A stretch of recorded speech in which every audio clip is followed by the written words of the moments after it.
Bonjour, alors pour moi, prévenir les aléas passe par deux. On n'a pas beaucoup de temps, donc je mettrai les priorités sur et la sensibilisation et la responsabilisation. Sensibilisation, aujourd'hui nous avons la chance, car c'est une chance, de disposer d'outils de prévention. La loi Sapin 2 nous permet aujourd'hui de mettre en œuvre, par le biais d'outils très efficaces, des moyens pour lutter contre la corruption, mais pas que contre la corruption, évidemment.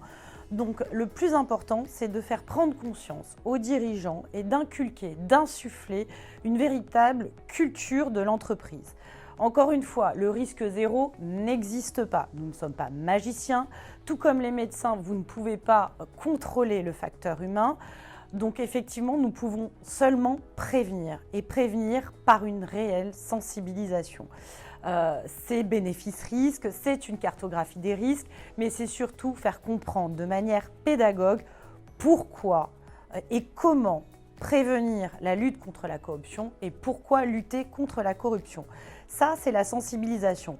Et très rapidement, la responsabilisation, c'est évidemment à chaque chef d'entreprise, à chaque autorité publique, parce que le secteur public est évidemment concerné, à chacun d'entre eux de se responsabiliser et de faire en sorte d'y croire, de donner l'envie de croire à tous les salariés, à tout le secteur concerné, que les infractions, qu'elles soient la corruption, le trafic d'influence, le harcèlement, sont néfastes pour la bonne gouvernance de l'entreprise et au-delà pour l'humanité tout entière. La prévention du risque contentieux se fait assez naturellement par la mise en place d'une politique de conformité connue, appliquée, portée, et cela passe par de l'information, de la formation, le contrôle des process mis en place et, le cas échéant, des sanctions. Tout ça ne fonctionne correctement que s'il y a une réelle conviction des dirigeants, d'où l'importance que ceux-ci s'impliquent dans le déploiement de ces politiques et dans la prise de décision au moment des sanctions. L'aléa judiciaire est de trois natures aujourd'hui. Le premier aléa, c'est l'aléa du manque de moyens de la justice française, qui ne peut pas traiter le nombre de dossiers croissants en matière de conformité. Ce qui emporte une deuxième difficulté, la difficulté de la dichotomie entre le temps prud'homal et le temps pénal.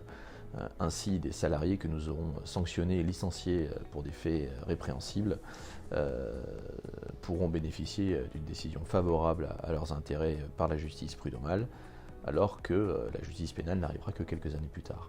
Le dernier aléa judiciaire, il ressort de la jurisprudence de la Chambre criminelle de la Cour de cassation concernant l'article 121.2, puisque aujourd'hui il y a une présomption quasi irréfragable de responsabilité de la personne morale lorsque l'un de ses représentants a commis une indélicatesse, ce qui met finalement à bas tous les efforts qu'on peut faire avec la loi Sapin 2.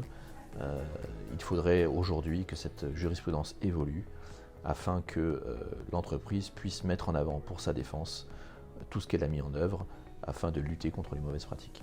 C'est une question qui est extrêmement ambitieuse et elle est d'autant plus ambitieuse que tous les termes de la question sont susceptibles à court terme d'évoluer. L'aléa judiciaire par nature, il est difficile à contrôler et il fait intervenir au cas d'espèce, dans les problématiques de conformité, des interlocuteurs qui sont également mouvants et des normes qui sont évolutives, de sorte qu'il est très compliqué, à un moment donné, de considérer qu'on est en position non seulement de connaître et de maîtriser les risques qui sont associés à un dispositif de conformité, mais par ailleurs d'anticiper la problématique que va représenter un contentieux à cet égard. C'est donc un exercice qui est très compliqué et qui est très ambitieux, mais qui est malgré tout potentiellement atteignable. Il s'agit en l'occurrence pour les sociétés ou les groupes concernés de déterminer une politique qui, de ce point de vue, doit nécessairement être ambitieuse.